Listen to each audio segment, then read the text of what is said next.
moderator for approximately the next 90 minutes. 1, 2, 3, 4, 5 declared candidates for mayor of Athens, the election in May. Tim Denson on the Clarke County School Board to my immediate left. Dexter Fisher, next to him. Yes, you may applaud. This is a First Amendment zone. Athens-Clarke County Commissioner Dexter Fisher. The former president, the former chair, I think is the title, of the Clarke County Board of Education, Dr. LaKeisha Gantt. Sharon Miller is with us, and Mara Zuniga as well. All we'll field questions, again, for about the next 90 minutes, and most of these questions coming from the audience in the form of cards. I have a big stack already, some that are still available. Steve over here and Charlie somewhere with questions cards on which you can write your questions. They get passed to me. There's Charlie. Raise your hand if you want a card and fill it out, and penmanship counts, and I will be happy to as many of these as we can get to. As many of these as we can get to. And I will speak on behalf of the candidates for a very brief moment. We're not going to get to all these questions, and if your question is not answered, grab one of these candidates, grab more than one before you get out of here, and keep them for as long as you need to, and they will answer your question. And if not, don't vote for them. That's how that can work. The rules, such as they are: a timekeeper, Joe down front, 2 cards, one of which will alert the speaker, the yellow card, and we've been through this with the candidates, will alert the speaker to the fact that he or she has 30 seconds remaining. The red card, much like the red light, will tell them to stop. The candidates will refrain from calling each other by name. If they do, if candidate A calls out candidate B, then candidate B is going to get a chance to respond. In terms of instructions for the audience, as we say, this is a First Amendment zone. Applaud, boo if you like. Don't do that hissing thing, that creeps me out. But boo if you like. Keep in mind, though, let's keep it civil. And the overarching objective tonight, besides allowing these candidates to have their say on the issues of the day, the primary concern is making me look good, so please keep that in mind as well.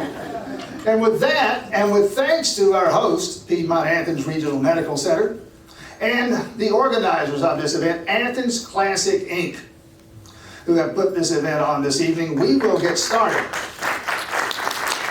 And we will get started with opening statements. Each candidate will have 2 minutes. As you can see, we have the one microphone. Tim Denson is holding it now. He'll have his 2 minutes by way of opening statement. We'll pass the microphone to his left, and then we'll work our way back as the questioning begins. Tim Denson, and for 2 minutes, the floor is yours. Thank you, Tim, and I want to thank Piedmont and Athens Classic for putting this together and having us this evening. Of course, all of y'all for being here. My name is Tim Denson, and I'm running for mayor of Athens-Clarke County.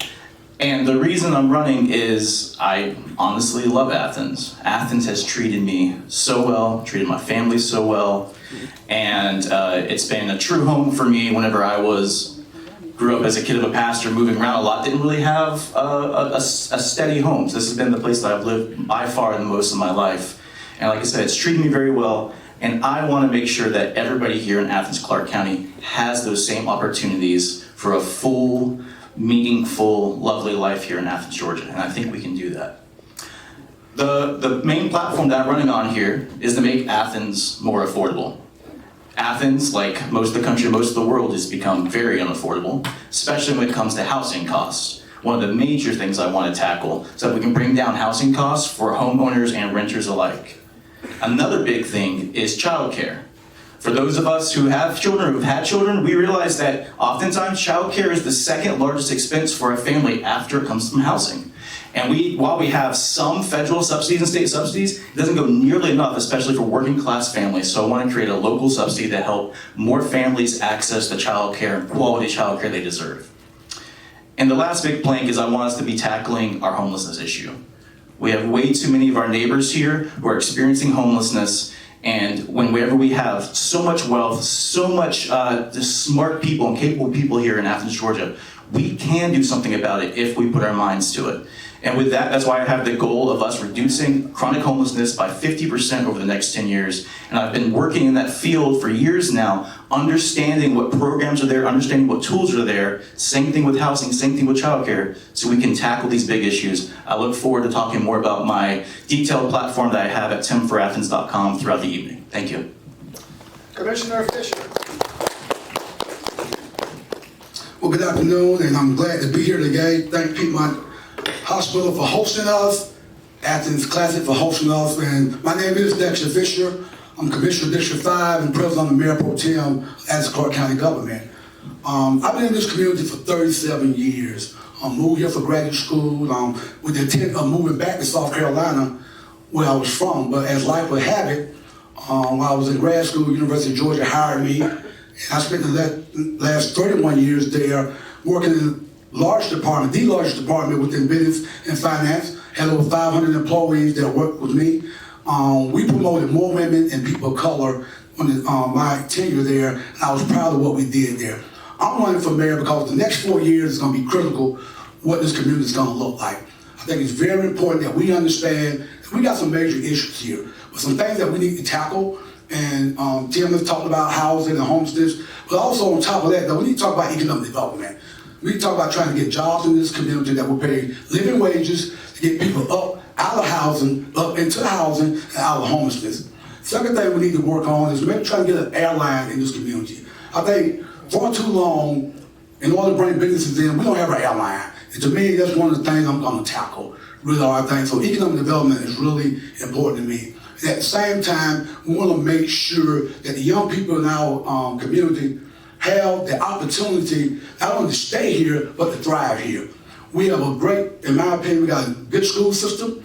I think it's important that we need to use the tools in that school system along with our career academy, where we can start training our young people to deal with the job they're going to need to do from biotech position and also from the medical field also. So I'm excited about what's getting ready to come into play. We got a medical school coming, we got a nursing school coming. So those things will be critical to our community as we move forward. Thank you, I'm looking forward to the night.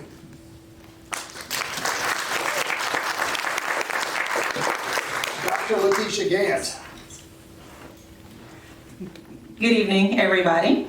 Thank you for this opportunity. Thank you for being here. My name is LaKeisha Gantt, and I'm running to be the next mayor of Athens-Clarke County. I am a native of Athens. I was born here. I was raised here. I attended elementary school, middle school, and high school here. I came back from college and slept on my grandma's sofa for a year before starting graduate school at the University of Georgia. I'm a mother. I am a wife. I am a psychologist by training, and so I have worked in the professional world across the developmental spectrum. I have worked with a variety of different systems, and I have worked with a variety of different problems.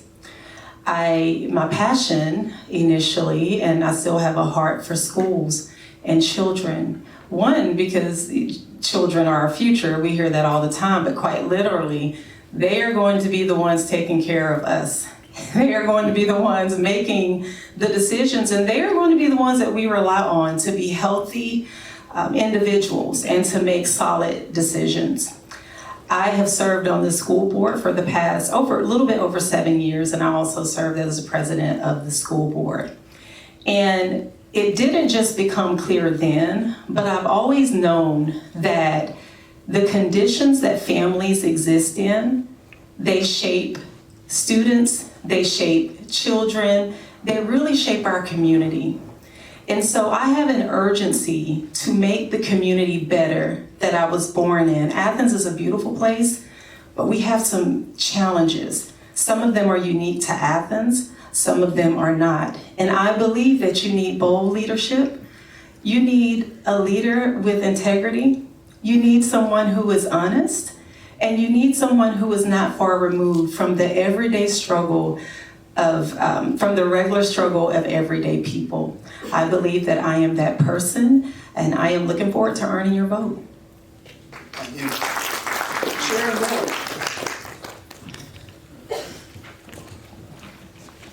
Good evening, everyone. I am Sharon Miller.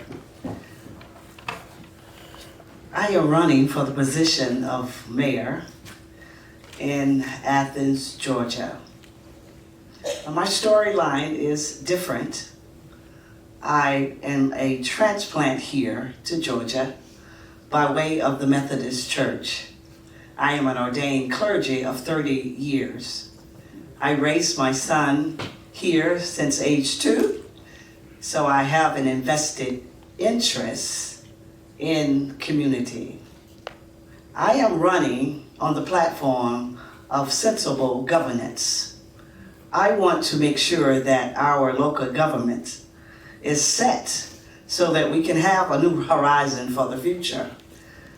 My style of management and leadership is that I bring to the candidacy an analytical and leadership perspective. And I want to be a game changer, and I want to be an advocate. I want to be an influencer for change so that our commissioners can have the political strength to make sound decisions on behalf of the residents. Finally, I want to realign our government in a way that's close to its mission, that says that you, the residents, should be first. You, the residents, should be first in all that we do. And that as government, we own the ownership to make sure that we govern the stewardship of the funds that we have, the monies, the directions, and where they're going for you so that you can have a quality of life. I aim to work for and with the citizens of Athens.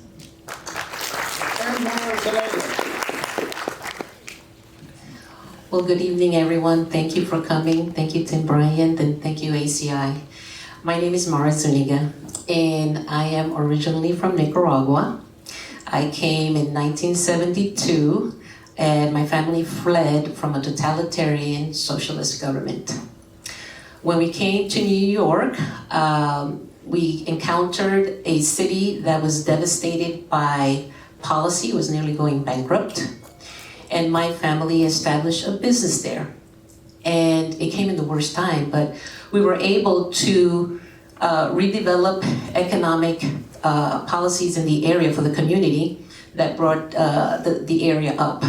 So when we came to Georgia here, I got involved with the school system, and I found that there was a lot of problems in the school, and I had to invest a lot more time as a parent, and I started helping minority families by translating to them and telling them what was going on. And it was through the school system that I started getting involved in community more and learning about the policies. And before I knew it, we were encountering situations like defund the police, which is something like being a New Yorker. It's not something that we, even though we had problems with the police, it's not something that we would defund, we would probably reform, you know? And I always believe that if something is working, but it has some problems, we should not eliminate them, we should reform them. I'm also bilingual. I can speak to the third largest voting population here in Athens. And so I'm looking to change the status quo here in Athens. I believe a lot of people are ready for change. So if we want change from the present status quo, then I would say look for a fresh new perspective from someone who comes from finance background, business administration. So thank you. Thank you. Whoever had the phone ring just now reminded me to mute my own phone, so thank you for that. Point of order as we begin the questioning here. I noticed that each of you stood. Tim Denson started this. You each stood. Don't feel compelled to do that. Do what you want, but if you choose to remain seated, I think things might flow a little better if we do that a little more quickly. So, but again, that's going to be your choice. Mara Zuniga, you have the microphone, so the first question will go to you. Well, you're getting the microphone, so the first question will go to you, and then we'll work our way down, and then we'll work our way back. That's the way we'll go with this the rest of the evening. I put out a call for questions on my radio program, on my social media. I asked listeners and followers and friends to send me questions. A great many of them did. One kept insisting, this guy was persistent. He sent me 3 or 4 messages. Don't ask about homelessness, don't ask about affordable housing. Guess what we're going to ask about first? Yeah, exactly. And those 2 issues, some will merge those into a single issue. We're going to give you some time. Let's take right out of the gate. Let's give them 90 seconds to answer this question because it's a large question. If we need to ask it again, we will. But Mars and I, starting with you, tackle those questions. Affordability is the buzzword, the lack of affordable housing. What's causing it? What can we do about it? What, if anything, does that have to do with homelessness? What does that have to do with homelessness? Yes. Okay. So, to build affordable housing, I've spoken to a few developers, and the cost of building is just too high. I mean, we are trying to tackle something that is a national problem. Building costs and interest rates are really affecting affordability in this town. But what we've got to look at is the wages. You know, people are still not earning enough to buy properties. And when we look at also wages, we also have to look at taxes because it's a problem that involves a lot of people that, first of all, if you have a property and your taxes go up, right, you won't be able to afford your property. You might have to sell it, move out, or you may become homeless. So a lot of people, when you look at affordability of something, you have to start looking at the affordability from a homeowner first, because you want people to keep their wealth. Now, we have had policies put out there that keeps people, we want to raise taxes so that we can make more things happen in Athens, but that's really not the way to go. We have to look at what the priorities are so that we can put those things first. Thank you. Sharon Miller. On affordability, here's my perspective, is that the model of cities have changed over the years. And what has happened in the forecast of Athens is that the urbanization of living has now come inside the city limits. And because we are building with such density in our downtown corridors, that is the new trend. We have to have some ownership as to what do we do with the residents who are now being displaced in some way. There are many systemic factors that cause people not to be able to afford a home. Our candidate Zummer has said that it's wages sometimes. Sometimes it's homelessness, the unhoused, the functional homelessness. There are many, many things that can cause the issue of homelessness. But I think that we must look at, with this future land map that we have to look at it critically to see if we can look at building single dwelling homes so that our residents may have a chance to chase the American dreams. There are many complex issues, not just single dwelling homes, but that we have to make the homes that are being built affordable. We'll talk more. Yes, we will. Thank you very much. Dr. Gantt, the issues of affordability, housing affordability, and homelessness. Thank you for the question. One thing that I want to point out is that according to our own affordable housing investment strategy report, we have about, I think it was 56, subsidized rental units that have been built since 2020. Okay, and then in Athens, 47% are homeowners. Okay, what that tells us is that we want people to have access to homes, but also everyone may not choose that path. And so we have to begin to explore options for affordable housing communities. The report is clear. Subsidizing these efforts are critical. They are critical. So that's one. Also, I think we have to strengthen our partnerships with services that are already here. We have services that provide care. We have services that provide a wraparound sort of interventions for people that are unhoused. I believe that we forget about those. And part of our job is to figure out ways that we can expand that for individuals.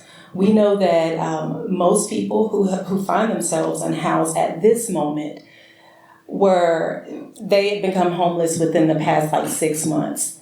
And so what that tells us is that this is something that is complex, it's evolving, and it's going to take a multi-pronged approach. Commissioner Fisher.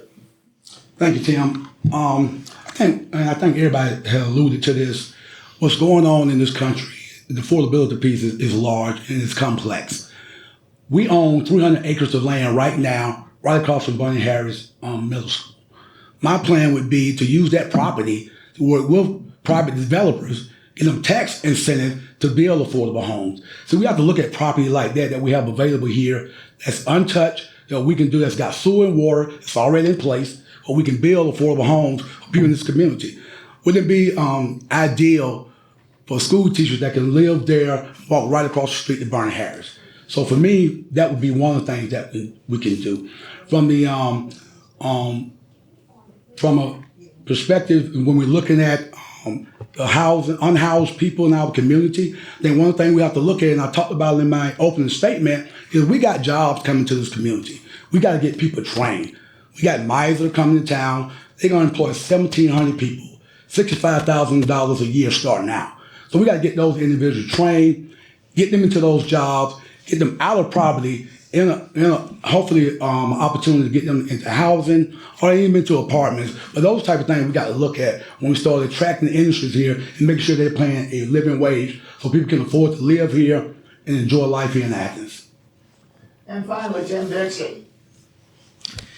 Yeah, as it's been said, housing is an extremely complicated issue, but there are things that we can do, and there's been communities that have figured this out. I try to talk about it in three different segments. There's first where we need to be helping folks out with workforce housing, working class Athenians, people who right now are over the area median income, and that really is something. The way we tackle the housing costs for them, because housing is too expensive for all of us. It doesn't matter how much wealth you have; it's too expensive for all of us. So that first group, that is where the supply and demand comes down to. We do not have enough supply of housing here. When we look at communities, even as close as Atlanta, which has increased their supply, they have actually seen housing costs stabilize and in some areas go down. Completely different trend than most of the rest of the country. The next big part is, where we have to start getting into the subsidies some. This is where programs like our inclusionary housing policy, where that way that works is whenever a developer comes in, they're going to build something, we make an agreement so that, say, 10% of their housing will be designated as affordable. That can help the folks who are at 60 to 100% of the area median income, who need some help. The hardest part is going to be that deep subsidy, though. We have a lot of people here who are drastically in poverty below the 60% area median income part. That's where we need to have social housing. We have not been building up enough. The Athens Housing Authorities are really our only agency that's really been doing that. And I think the local government working with the state, the federal government, and the housing authority, along with private developers, needs to start getting into that social housing aspect too. And the homelessness, that's just too big. Hopefully we'll have another question on that one. We will take another bite out of that apple. But since you have the microphone, and we'll start with you and work our way back on this one. And this was a question, and understand I have a big stack of cards just from this room alone, my email, my Facebook, and all the questions that were provided in advance, put together by some of the folks at Athens Classic. No shortage of questions, but several of them repeated themselves. And Tim Denson, your name was included specifically in several of those. One in particular, the issue, and it was raised a moment ago, defunding police. Your tenure as an Athens-Clarke County Commissioner, you were behind a proposal that would have, and correct anything I get wrong here, but my memory is the proposal would have been to reduce funding for the Athens-Clarke County Police Department by 50% over a 10-year period. Some call that defunding police. The question is, as a public safety matter, where are you now on that issue? We'll let the other candidates as well speak to the issue specifically of funding for law enforcement in Athens-Clarke County. Sure. So that proposal would basically was to move 5%, reallocate 5% from direct law enforcement into wraparound services such as behavioral health services, such as resource allocation, having people like street outreach teams out there actually trying to connect people to resources, and that was part of that program. An exciting part about that is that we actually did fund a number of the things from that proposal in that year's budget and in subsequent budgets. One of the biggest parts being our co-responder units that we now have increased greatly here in Athens-Clarke County because they work. Because we should not be expecting our police officers to have to be the people who understand the homelessness issue and solve it for us. We should not be expecting police officers to be the ones that actually know about behavioral health and mental health specialties and how to get people who are in a mental health crisis back where they need to be, stabilized. We've been putting too much on our police forces, not just here in Athens, but across the entire country, and expecting them to solve all of our problems. I don't think that's fair for them. I don't think it's fair for the community, because we need those police officers to be out there tackling those violent crimes and dangerous crimes and making sure that we are all safe. But not, again, being social workers, not being caseworkers, not being therapists. Commissioner Fisher, your question of funding for law enforcement.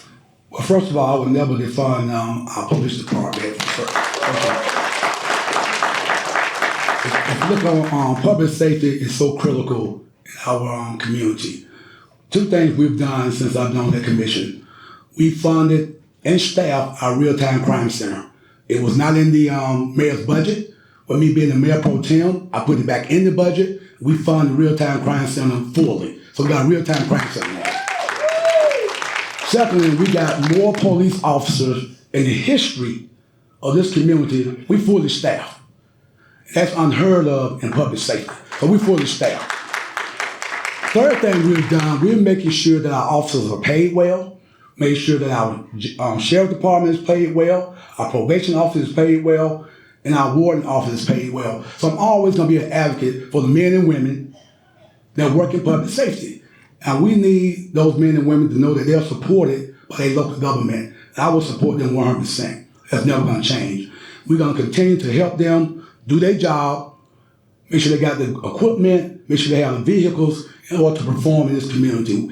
What has happened to Athens, when I moved here in 1988, we was a small community.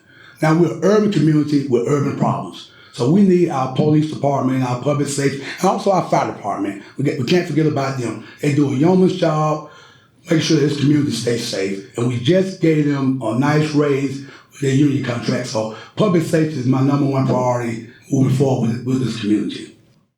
Dr. Gantt.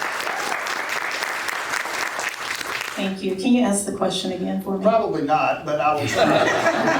It's broadly stated, it has to do with funding the Athens-Clarke County Police Department. Again, Commissioner Denson, as commissioner, was part of a movement to, as he would say, reallocate some of the resources. What would you do with funding as mayor? And understand the mayor's role in setting the budget. What would you do? What would you put police and fire and law enforcement?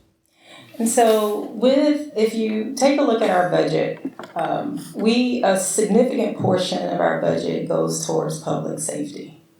While I do believe that it is important, for instance, for violent crimes to be solved, and for us, if I have an issue, I'm calling 911. I also think, though, we have to understand that there is no profession in this world that is beyond critique. As a psychologist, I often tell myself my goal should be to work myself out of a job. I want a world that does not need psychologists. I want an Athens that does not have to rely on the significant presence of law enforcement officers. But this is where we are at this moment. I believe also that in addition to wages, those are important, but we also have to set standards for professionals that are in the business of interacting with the public. And I don't believe that any office, I don't believe any discipline, even public safety, is beyond that expectation. So I do believe that we need to do more, not just to professionalize this field, but also with professional development. The reality is there are people in our community that don't feel safe. When we talk about public safety, there's also the other side of that. And so to me, public safety goes all around. It's for officers, but it's also for citizens. Okay, and we'll get back. Okay, thank you, sorry. Sharon Miller.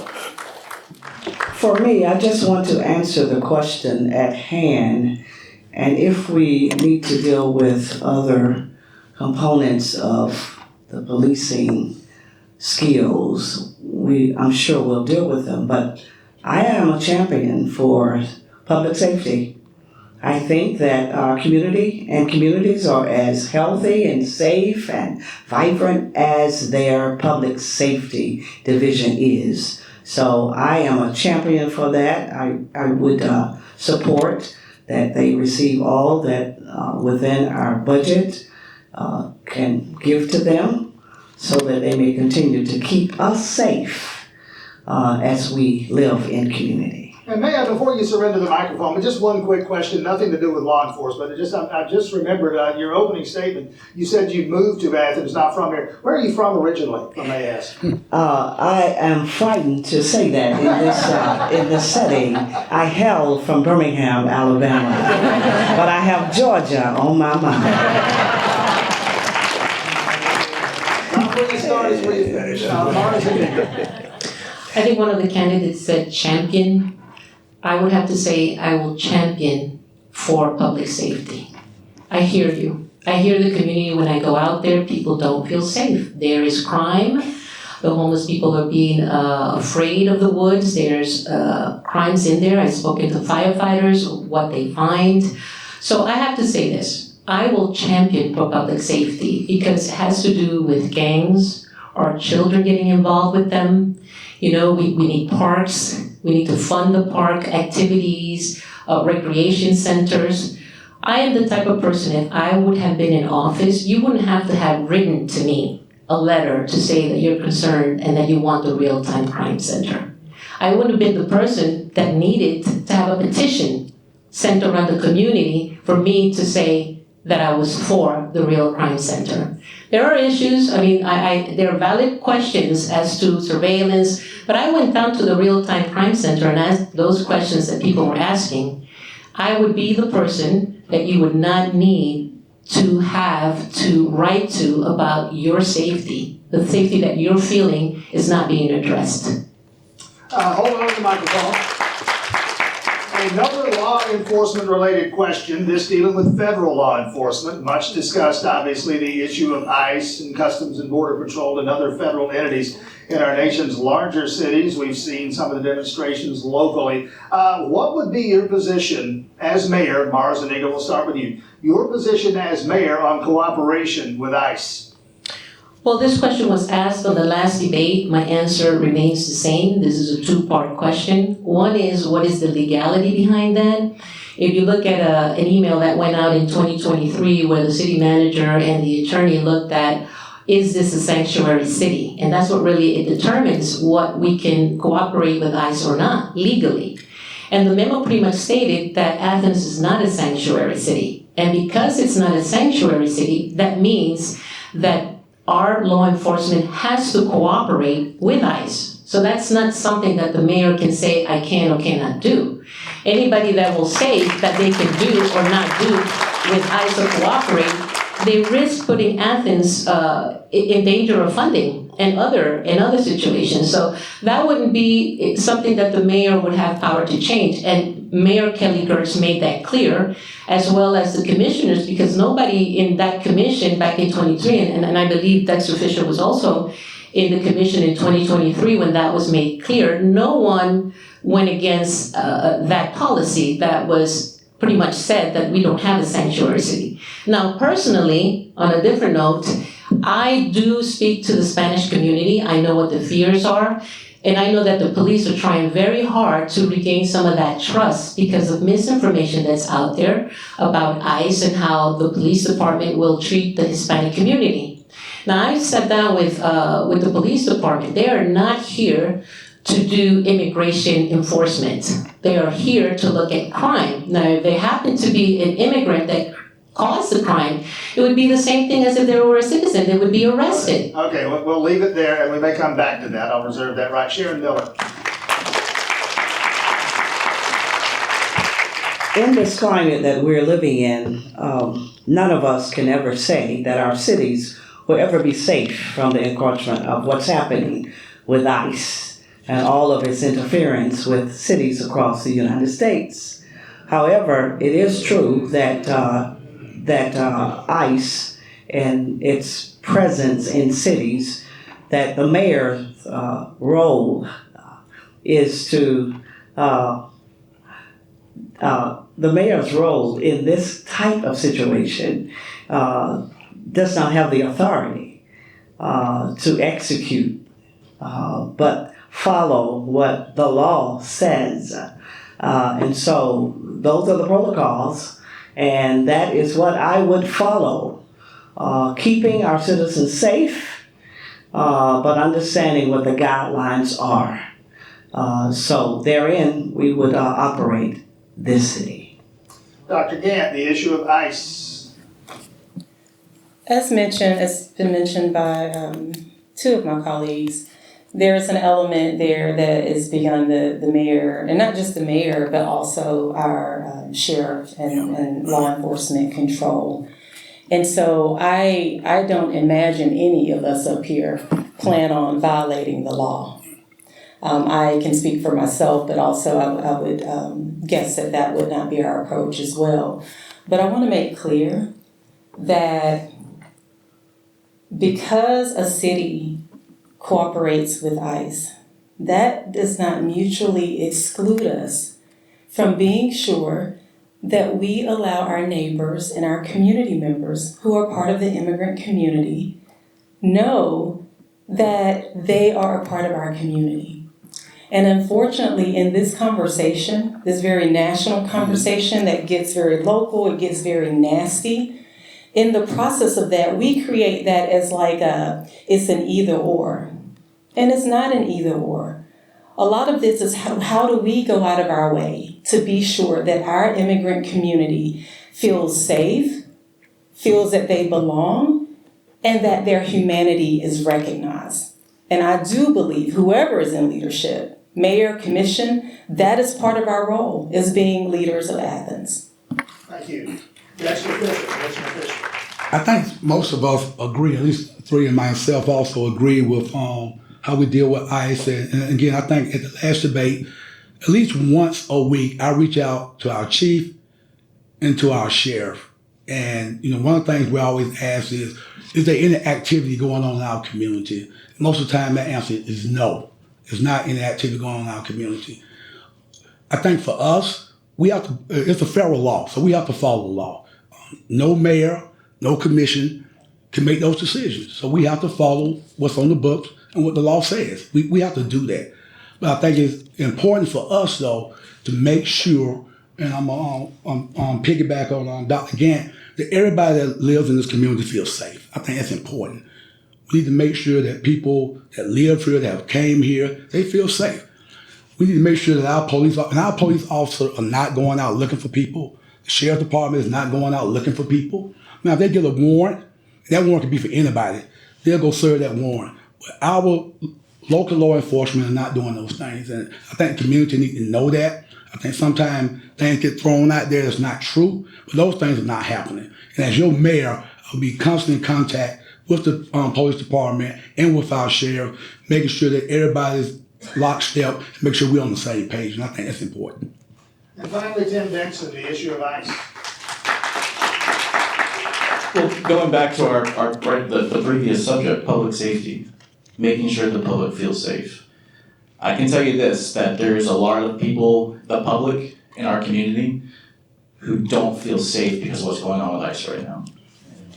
And that is why if I'm elected, I will do everything I can legally to not be working with ICE and not having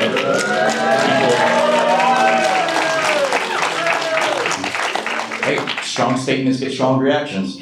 And so and because the thing is, right now there are legal limitations, but there's also legal opportunities in the state of Georgia. We have seen municipalities across the state of Georgia enter into contracts with ICE in which they are using municipal resources and individuals to help ICE find people in their own communities and detain them. That is happening here in Georgia. And that's one of the things that I would ensure is not going to happen in our community. Because first and foremost, we need to be keeping our people safe. And this is the other thing, right? It's not even effective. I said this at the last thing. You can look into this because whenever there is a bad actor in the immigrant community or the undocumented community, they don't want to come to law enforcement if they're scared that they might be detained themselves. So they come to law enforcement to tell about some other kind of crime or criminal behavior that's happening. It's not even effective for its own goal. And what it's doing is it's terrorizing communities. We can look at Minneapolis, we can look at many other places, but we can also look at mayors like in Minneapolis and in LA and other places that have actually taken some creative actions to restrict the ability for ICE to come into their communities. And that's a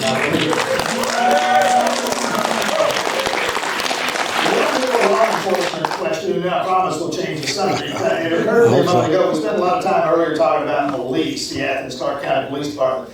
Sheriff Williams would not forgive me if I didn't mention the Athens-Clarke County, the Clarke County Sheriff's Office as well. I was in a news conference some months ago with him when he was discussing the latest inmate overdose death. There have been, somebody tell me, 3 or 4 of those within the last year in the Clarke County Jail alone. He spoke of a great many problems that contribute to that one problem, in addition to a great many others. But also, bottom line to the issue of funding, the lack of resources. Speak specifically to what you can do as mayor to assist the Clarke County Sheriff's Office. Yeah, I mean, I definitely supported what the commission did previously, and which was to try to match the rate that the sheriff's deputies were getting with the police. I think that equity needed to happen, and I'm glad it happened. I supported that. But when we're going to talk about it, it's difficult. One of the things we need to do is we have a limited workforce in that jail. The deputies are overburdened with having to do too much. So one thing you can do is have more deputies, just put more deputies in there. Very expensive, going to cost all of us a lot of money. Or we can look into reducing how many people are actually in the jail and have to be supervised by those deputies. One of the biggest things is, again, here in the state of Georgia and across the country, how are we dealing with homelessness? We're trying to arrest it away. We're arresting people constantly for loitering, for trespassing into like shopping centers and such, and we're putting them in jail. And here's the thing, y'all, that's really expensive. It's more expensive than a hotel room per day. Plus, you're paying for their for their health care. You're paying for their mental health meds when they go in there. I mean, I know y'all don't like this, but it's true. It's happening right now, and your tax dollars are going to it.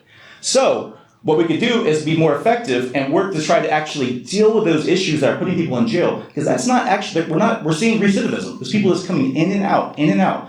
I actually know of an individual who was homeless, who had a massive abscess tooth that was driving the client absolutely crazy. They intentionally got arrested so they could go to jail so they could use insurance to have it dealt with. Is that effective governance? Is that effective law enforcement? I don't think it is. Commissioner Fisher. So we did raise the deputy sheriff pay raise to match what was going on with our police department. Again, I speak with our law enforcement a lot, and Sheriff Williams is doing a yeoman's job trying to get more deputies hired. He just told me he got 10 people in the academy, so hopefully once they come out, they can start working. And again, we don't want our jails to be overflown. We really don't. One of the programs that they're doing, they started a program for women doing construction, training them how to do construction jobs. So when they do get out, they have an opportunity to go to work and they're not going back to jail. So some of the things that they're doing in our jail population is trying to make sure that people that are locked up, that we try to get them a skill set so they won't go back in, get them a decent paying job with a decent paying wage, so they won't have to end up going back into the jails. I think what's important for us to realize is when our jails get overcrowded, then it become a problem. And that's when danger happens. That's when our deputies and our detention officers can't maintain the jail. So we want to make sure that if those individuals are getting trained, that then once they're out, they're not coming back. So I'm going to continue to support our sheriff department. Hopefully we can get more our deputies hired. So again, that will cut down on some of the things that may go on there. And also, keep in mind, they also protect our courts. So we need to make sure that we have trained deputies so they can come in order to do their job. Thank you. LaKeisha Gantt. As it relates to the jail, I do think it's important to look at, there has to be equity between not just the police department, but individuals that are working directly with our incarcerated community members. But I want to just make a note that right now in our jail, we have individuals that do not get visitation. They do not have face-to-face visitation. And while we have programs are great, but we also have to be stewards of the things that we start. And so just because we have a program, individuals or our women who have had access to these programs, do we follow them when they are released? Do we provide them with the resources that they need once they're released? I can tell you, just in general, as a psychologist and being a part of the mental health community, we do not. And as someone mentioned earlier, we cannot, as much as we sort of talk about these things, I want us to think a little bit with more intention. There's no way that we can arrest our way out of the issues that we have. A significant portion of individuals that are locked up have mental health issues. They may have physical health issues. We have a lot of veterans that enter and exit our jails. So we have to be serious. One of the platform areas for me is mental health. We have to be serious about building that capacity to provide services in Clarke County. Sharon Miller. I'm glad as I listen to the exchange that I'm more than just a clergy. My bivocational profession when I work with the Department of Juvenile Justice is that, yes, we have to look at if some of those who are in jail have recidivism problems, they have the mental health issues, they have the homeless, and our dear veterans are there. Complex. It's very, very complex. As a mayor, I would sit down with our Sheriff Williams and talk about what's happening, and I would secure dialogue with other jurisdictions around our county, other cities, to see how are they addressing this issue, and I want to pause and say that we're sorry and give our grievance to those persons who died. There are sometimes many days go by before families are notified. So there are some issues that's happening, but I want to salute our men and women who are giving their very best with what they have. But I would do an assessment, ask questions, and come up with a concrete plan of action from my level. There's not much that the mayor can do. But I would want to find out and bring solutions, if we could, from this level. Thank you. And Mara Zuniga. Well, I visited the jail, and I spoke to Sheriff Q, and it seemed to me that he's doing a good job, actually. The jail is underfunded, the Sheriff's Department is underfunded. It has not kept up with a lot of the other departments. I do believe it's a good place to start for people. I can't see how it's more compassionate to have people loitering and be on the streets and in the woods than if you get somebody off the streets and try to get them some resources. So I do think that trying to get the people off the street for their well-being, because a lot of these folks have mental problems, right? Like we said, drug problems. So we want to connect them to resources. And if we have to take them to the jail, I see the sheriff, he's a very compassionate man. Like I said, I've sat down with him. He has told me, we're not here to do enforcement of immigration. We are not here to put people in jail and keep them here. He wants to connect resources. I also saw what the women were doing there. They also had an art class to have people, connect to, something that is worthwhile. So they're doing a lot, considering that they have been underfunded and understaffed. Shifting gears, moving away from law enforcement, I want to talk about some economic development issues. And let's start with the mall, the Georgia Square Mall, a deal that had been evidently in the works for a period of time has evidently collapsed. What should be done? What would you as mayor work to do with that property? Mara Zuniga. Well, I've had a lot of opinions from people in the public about the mall, and I think that a lot of the folk that have knowledge in and what happened in the mall get really suppressed with the information. They try to bring out what was going on. They saw that it wasn't going to work out, and yet the local government would not listen to people in the community that had a lot of knowledge, that read all the information on the mall.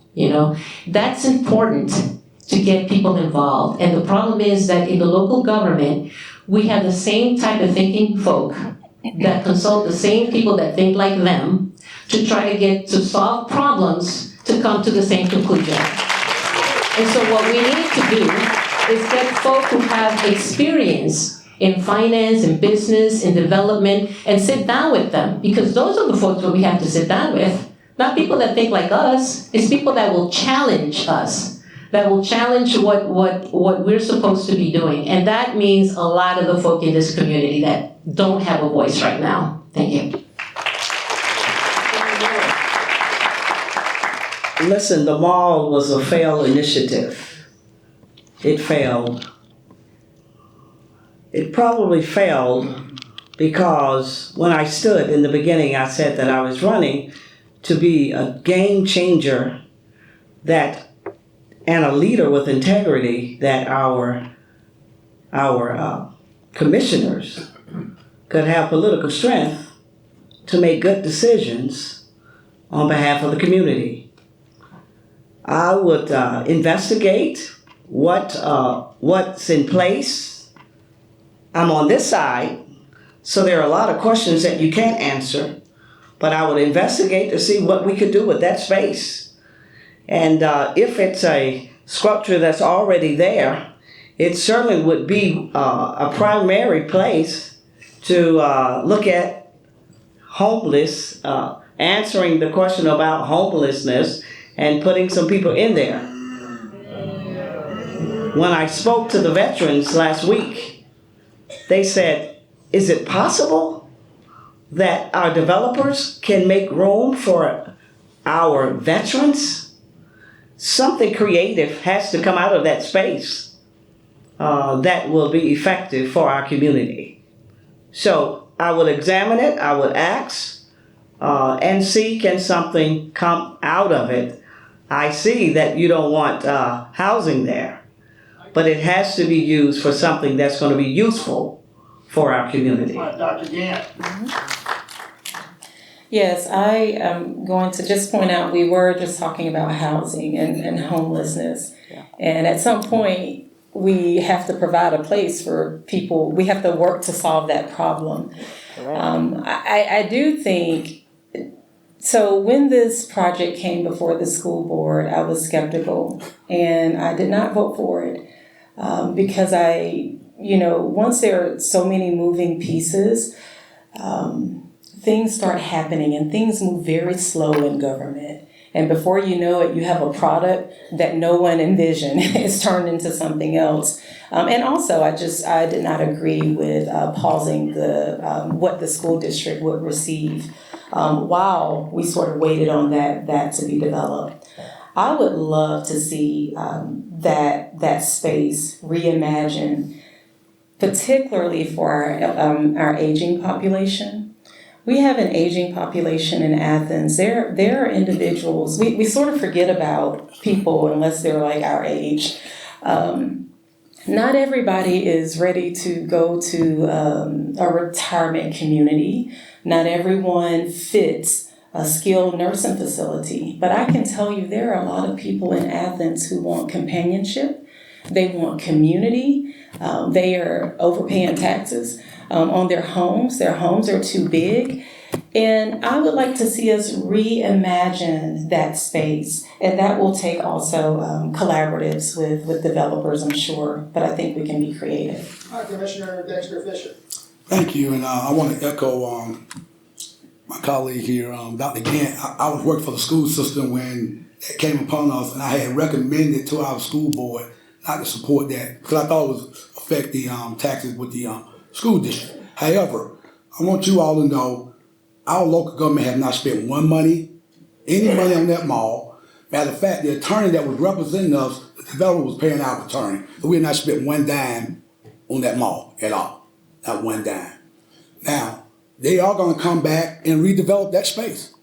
And there's going to be housing in that space. But we had all these community benefits that they was asking for. It was just impossible for them to get funding because of all the community benefits that the commission before us has sort of, put on them, so they couldn't do it. So that project is dead. So what's going to happen? We're going to vote for an overlay district. We're going to ask them to come back with a plan and redevelop that space. I think it would be a real big economic boom for us. It would be a good tax base for us. But that project needs to be redeveloped. Belk is already an anchor there, so we're going to talk about retail, we're going to talk about housing, we're going to talk about food courts. Those things need to happen. That would increase our tax base in the community. So we're going to redevelop that property. So those owners or developers are going to do that, but just keep in mind, we did not spend 1 penny of your tax dollars on that mall. Tim Denson, 60 seconds to fix the mall. So, we have to do something with it. It is definitely disappointing what happened, but we have to do something with it. And I'm going to argue that we have to get community benefits out of it. The reason we have to is because one of the ways they're going to be using to build all that out is using the taxes from the TAD districts. They will be using our property taxes. And I do not believe that a developer should be getting our tax dollars to build something out if we're not getting community benefits out of that. That could be a lot of things. We're going to have the a transfer system there, have affordable housing there. The school district, as part of our agreement, was that we were going to have a childcare center there, other child supports, green space. We better get some community benefits out of that because they're going to be getting millions of our tax dollars. I don't want to give that money away for free if the community's not getting something back for it. Approaching the top of the hour, let me lay out the next half hour for you. You told me we'd have you out of here in 90 minutes, so about a half hour left to go. Maybe a couple of more questions, and then we'll wrap it up with closing statements to get us to the bottom of the hour. I want to get to a couple of things really quickly here. And this one, you don't even have to, just answer and pass the mic. This is a one-word, two-word answer here. It was a question that was submitted. It is none of my business, and you can tell me that. But I think it's a fascinating question. The questioner wants to know, and again, one word is all that's needed, or 3 words, none of your business, that could be 4. Who'd you vote for in the last election, Trump or Harris, Tim Denson?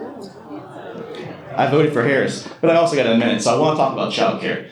No, let's I don't get a minute. No, you don't. The people want to hear about childcare. We'll get to it. All right. Or you can get to it in your closing statement. But yeah, remind me, we'll get back to it. I voted for Harris and Walsh, and I've been a Democrat my whole life, so I don't make no qualms about that. So I voted for Walsh and Harris. All right, Dr. Gantt. Harris, absolutely. And Sharon Miller. This is a nonpartisan race, and the focus of my mayorship will be to help all people.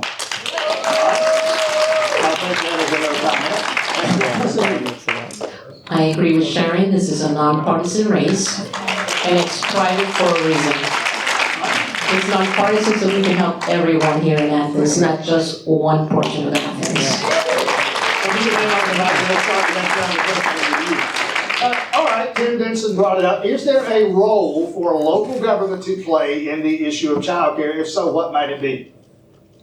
No, childcare is not a local issue. All right, fair enough. If you want to pass the microphone, if you want to elaborate. Well, if you're going to look at childcare, I go back to wages. I'm a person that grew up in business from 2nd grade on, and I try to encourage people to have some sort of additional wage. I encourage people to have a sidekick. It gives you self-reliance. And you have to understand from an immigrant point of view, when we come to the United States, we have nothing. We come here with nothing but a dream.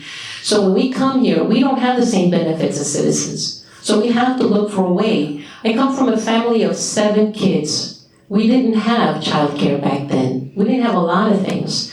So we had to look for how to make more money. Like I said, my father had a trade, my mother had a trade, and we put that into business.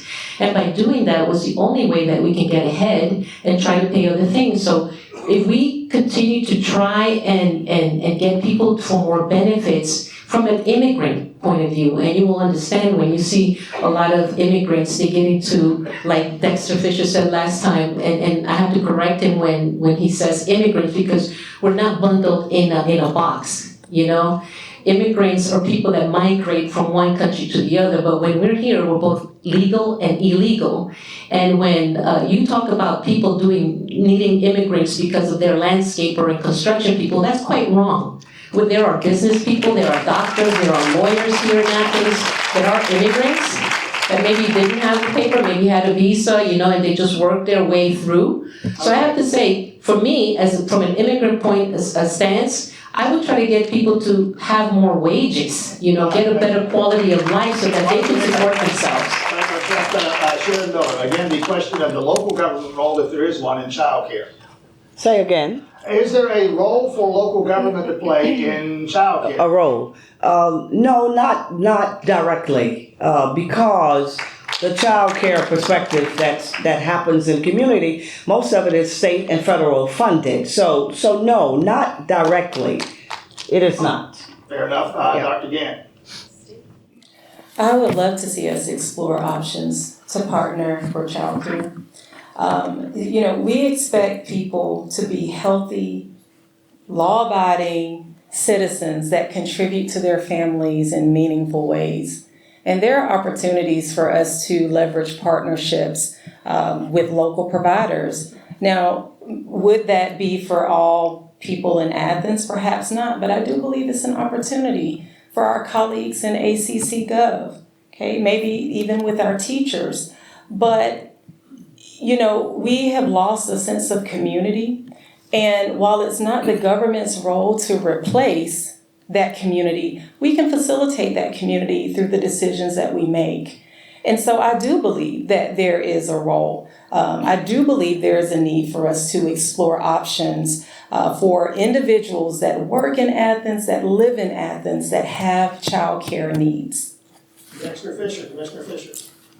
So I'm gonna agree with Dr. Gantt. There is a role that we should play, but the role should be working with some of our private industries here. Mm-hmm. Again, one of the conversations that I had with Miser was, would they be interested in maybe developing some type of child care entity either on their campus or with a local provider?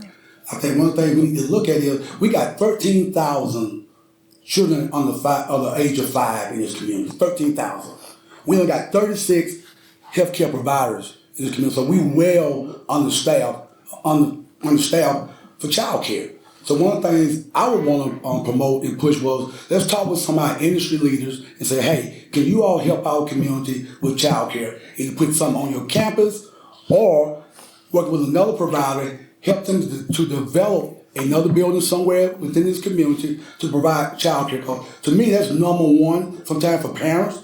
One reason why they may not go to a job, because they don't have anybody to take care of their kids. So we can increase our child care developers here in this community. I think it could be a win-win, but I think we have to work with our private industries, start having those conversations. And that would be one of the things I would do with Mayor. If you come to town and do business with us, what can you help us with when it comes to child care? Tim Denson, it sounds like you have a plan. Let's hear it. I do, and I'm glad there's other folks getting on board with this. And actually, excitingly, we've already taken some steps with the last SPLOST. One of the things I worked with my colleagues to get was actual language in there saying that we could use some of the funding to actually develop an ACC Gov childcare center in one of the buildings. And if and when the courthouse finally gets built, it is very possible that we would have a childcare center there for ACC Gov employees. This idea is so cutting edge that it was actually presented at the Council of Mayors in DC. But the idea that I have now is that, and I would love to see more employers have those things, that's great, but we have a lot of low-income folks who don't have high wages. And you know what, a lot of times it's because they can't have both parents go to work, or a single parent, they're so strapped to what hours they even can work. So let's give them some support, some childcare, so they can go and get a higher paying wage, so they can go back to school and get that education. We should all be about this. It's a multi-generational approach. But the way I want to do this is, yes, to have a subsidy program where we can actually be giving money to private childcare providers in exchange for a certain number of subsidized openings for low-income kids to be able to go into that. And the way I want to fund it is by starting to put regulation fees on vaping, because it's a massive issue we have here in our community and across the entire state, across the country, in which we regulate the fees, so we get fees from every person, every business that sells vapes, plus we regulate it so that vapes cannot be sold any longer within 5,000 feet of a school, which they are being done all over the place now, and many other communities have taken those steps. So it actually tackles multiple issues with a massive community benefit to get more child care for families who need it. All right, Tim Denson, hang on the microphone. Huge issue in, I don't know, a couple dozen counties in Georgia already, coming soon to a community near you, the issue of data centers. What should the Athens-Clarke County position, if there is to be a county position on data centers, what should it be? I don't think we need to have data centers here in Athens-Clarke County. Literally nobody has provided an argument to me of what benefit they will bring to the people who live here in Athens. I do know the cost what it would be for them using up our energy grid, for them using up our fresh water, for them using up our land, because these things are often huge, for making noise for neighborhoods that have to be next to them. I think we have some great industries that are already going on here, and I don't think we need to be getting into that business. And I definitely support the moratorium that's in place right now and us putting an ordinance in place that basically outside of a really small data center of what like the hospital might have in here just for their daily operations, outside of those, anything larger than that has to go through for full commission approval so that the entire community is notified whenever that's coming through, and they can actually come out and speak to their commissioners, speak to the mayor about what they want or don't want. That ordinance should be coming forward in the next couple months, and I look forward to seeing that discussion. Mr. Fisher. So if you watch the commission meeting on this past Tuesday at Alexandria City, had a lot of people come to the podium and speak against data centers. And as a commissioner and as a commission, we decided to send it back to the planning commission. We are gonna probably do another 90-day moratorium on our data centers. It's obvious that this community do not want data centers, and I will support that 100%. And I think what's really interesting about that, a lot of these data centers are springing up in the state of Georgia because of the tax incentives that's going on here. And a lot of those spring up all over, especially in small communities that don't have a tax base. So data centers is what's driving these small communities. But in this community, the residents here are not in support of data centers, and I always will support the people who have elected me. So no data centers. We'll see what will come out after 90 days. We have the opportunity to vote on that, and then we can move forward with that. Dr. Gantt.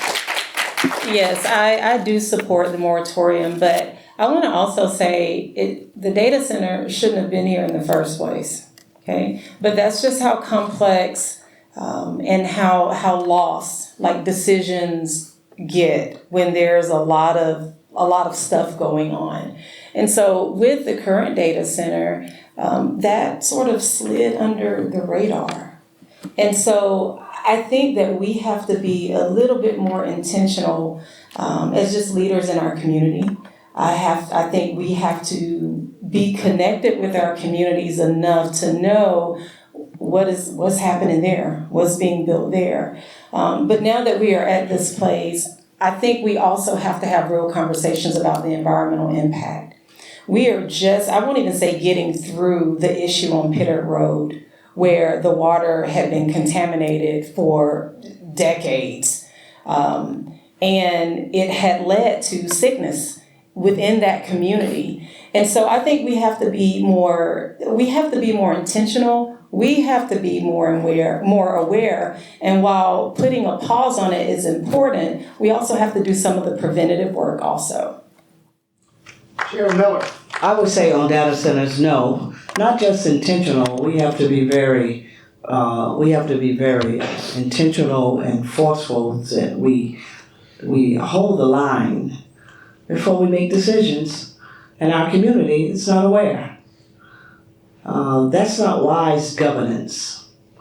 I would, as mayor, number one question I always ask: have we informed the residents?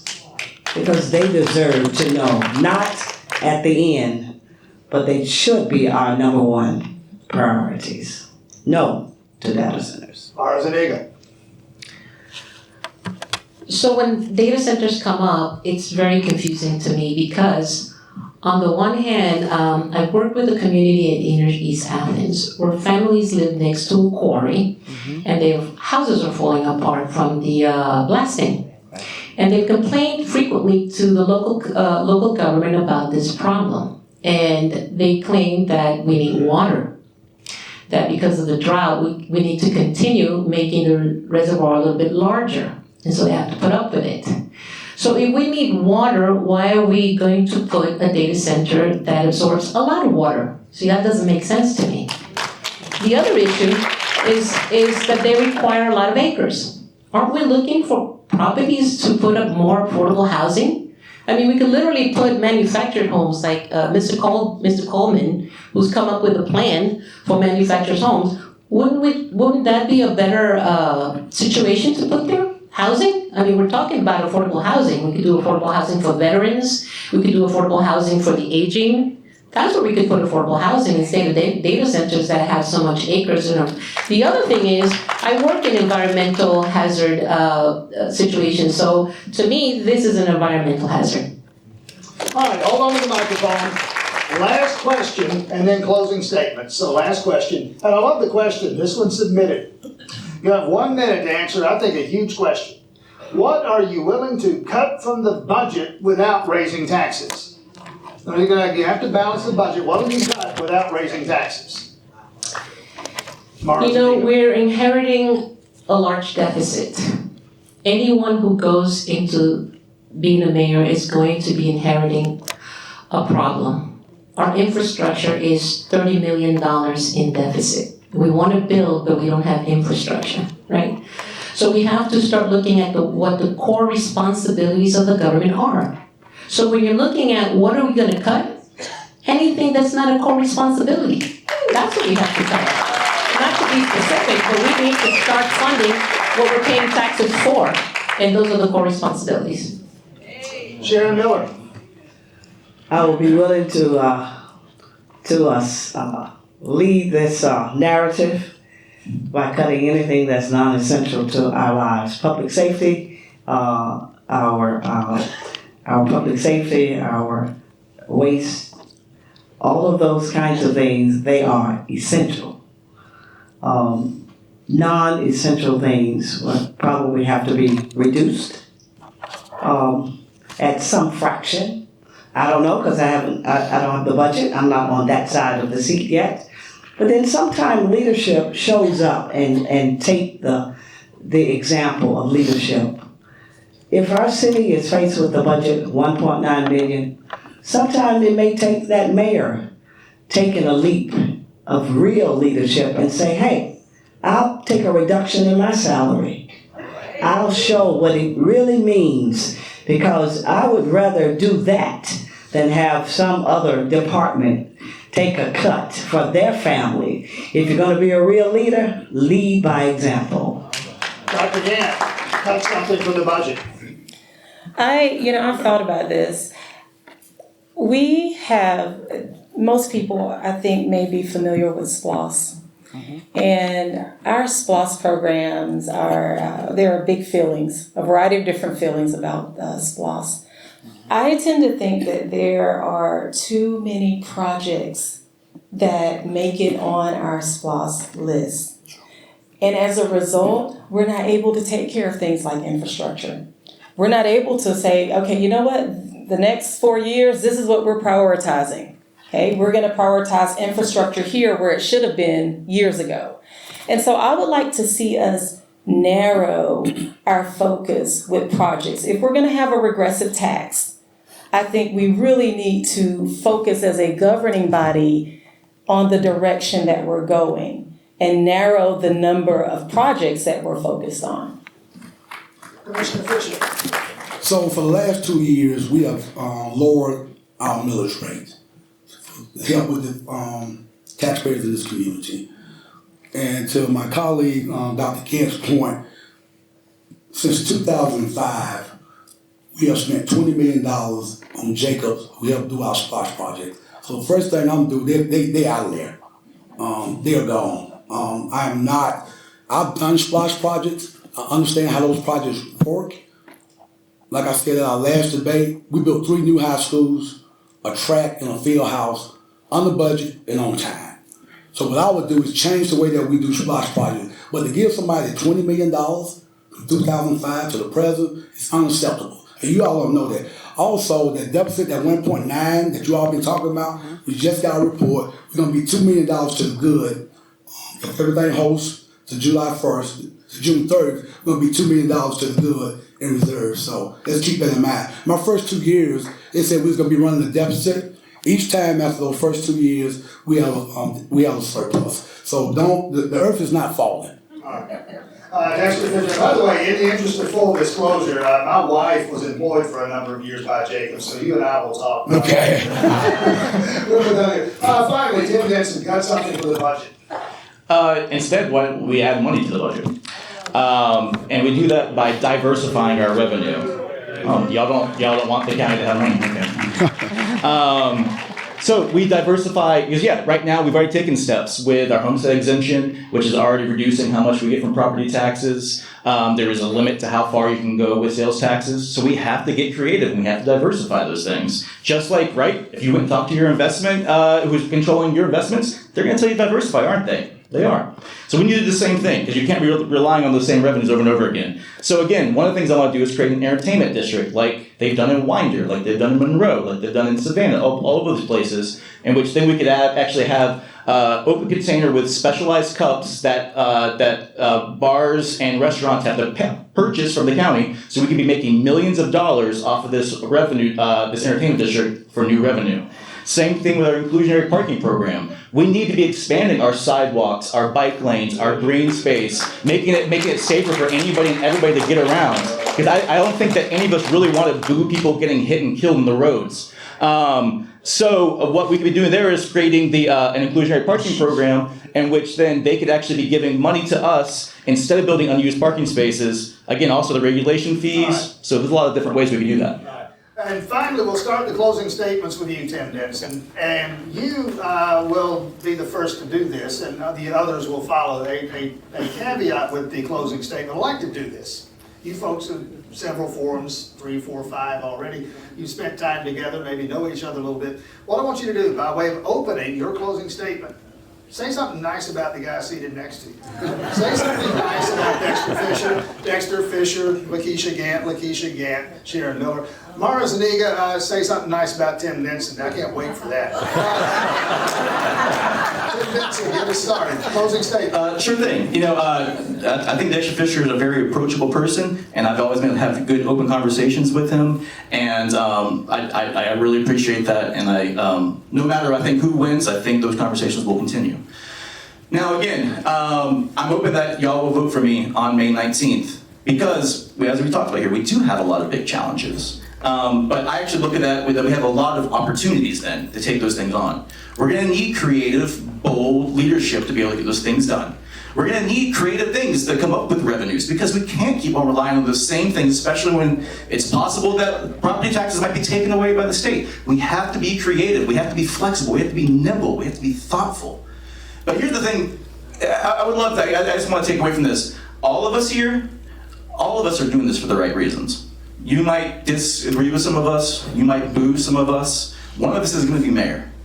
And I want to make sure that whoever is mayor is going to be somebody that you feel that you can go up to. I know some of y'all might not agree with me as much, but I guarantee you that if I'm elected, my door is going to be open for you. If you call me, if you ask for a coffee, I'm going to happily sit down and talk with you about that. We might disagree on some things, but I guarantee that we agree on a lot of things, and those things we can work on.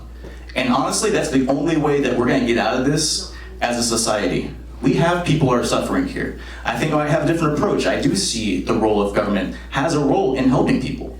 I grew up, again, as a preacher's son. I was raised that way. You help people. I believe the main reason that we're here on this earth is to live a great life and to help each other. Do you all agree with me? Yeah. So again, we might... We're here to glorify God. Okay. I think glorifying God is helping people. And it actually says that in the gospel.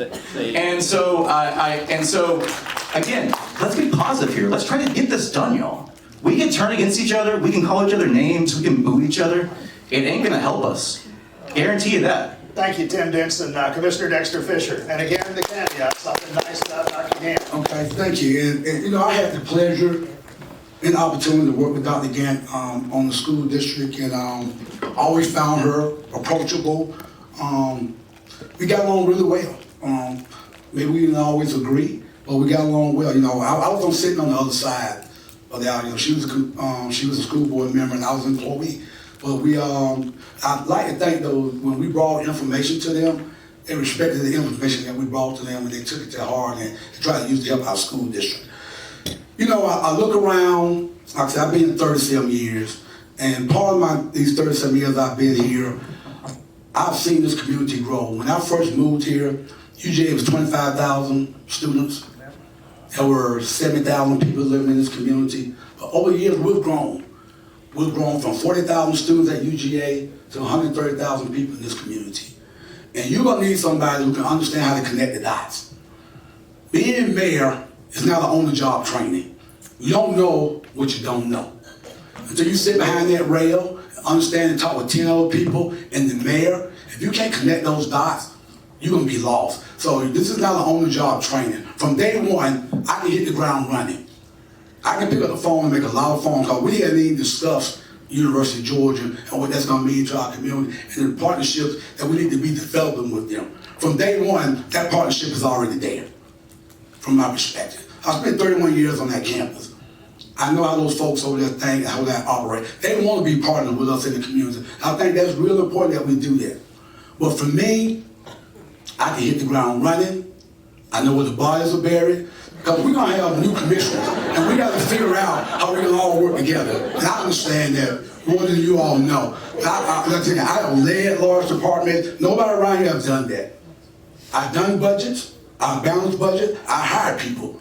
I understand how that works. I can work with anybody in this community. How I've put my 37 years with my integrity and the people that I've met over that time, I'll be the best mayor that you all could ever have. Thank you. Thank you.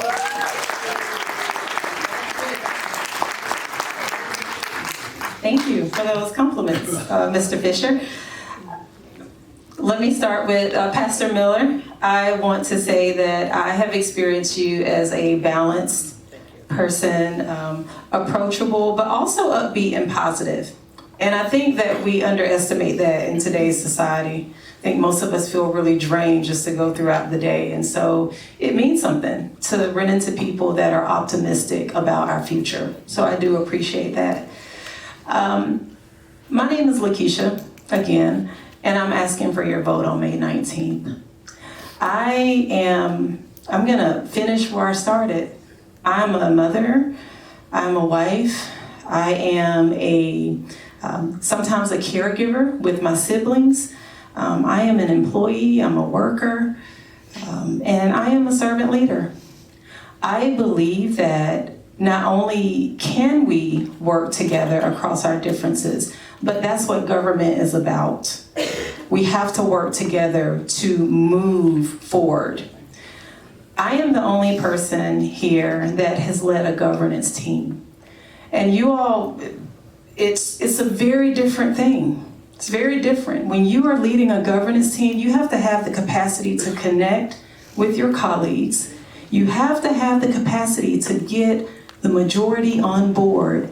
And then lastly, you have to have the capacity to focus, because there are a lot of things to focus on. I have navigated challenging times with the school district. That was under my leadership. Those leadership skills have not left.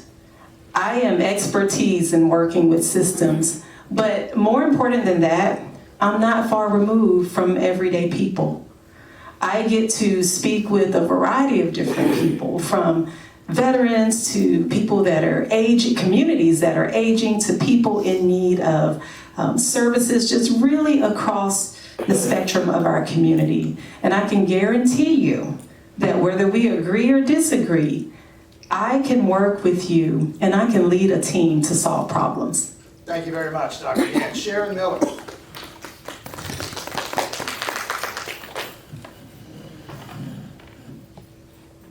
I want to say about my colleagues to my left, I like your swag. I like your style. I like your fierceness. I like your commitment to humanity. Now listen, I didn't rise because I'm a seasoned politician. And that shouldn't be a weakness to run for mayor. I have 30 years experience in understanding the human experience. All of the things that we're running on, I've been there with families who've been homeless. I've seen homes burned down. I've seen veterans have mental health issues.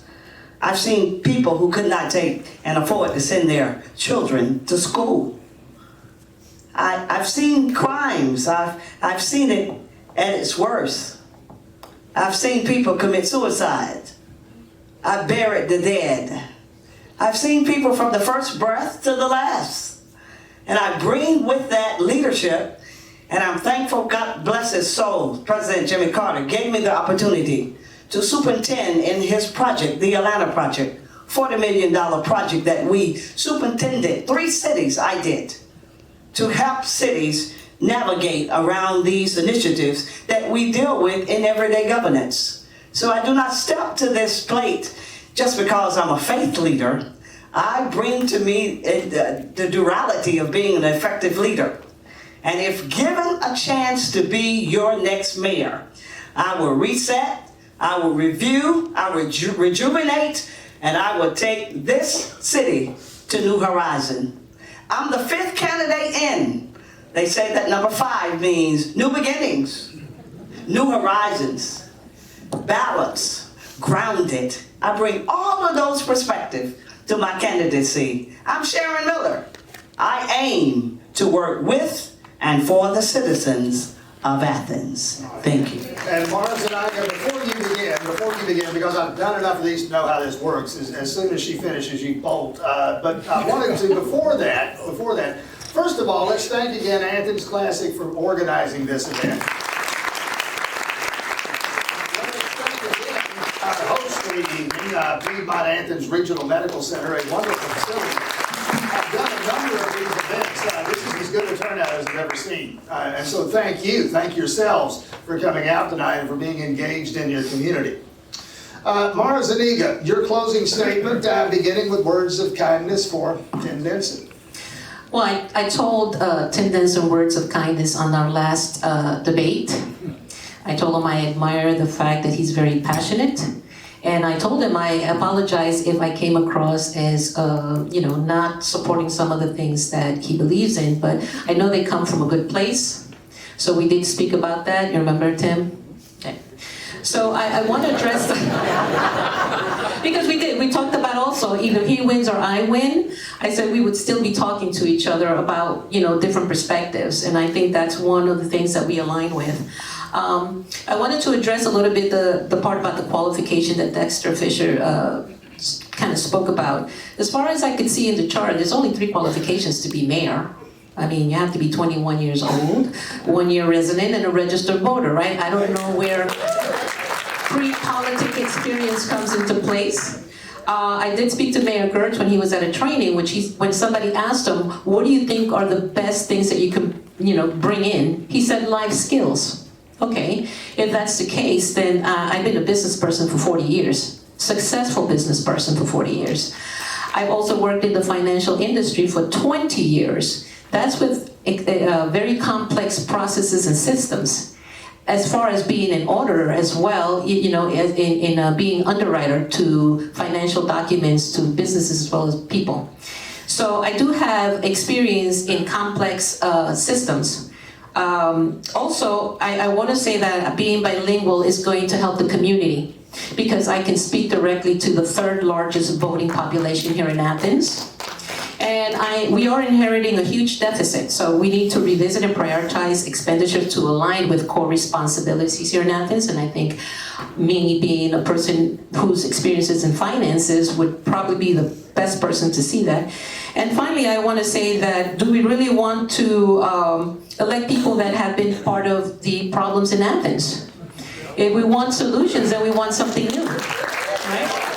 So let's start looking at people in records. in reference to their votes on education, on taxes, how they voted to raise taxes, let's say, at the Board of Education, or, you know, things that have cost the taxpayer a lot of money. We need to look at those policies. All right, Zuniga, we got to end it there. Your time has expired, and I got to get up early in the morning. Thank you all for coming. Thank these candidates again.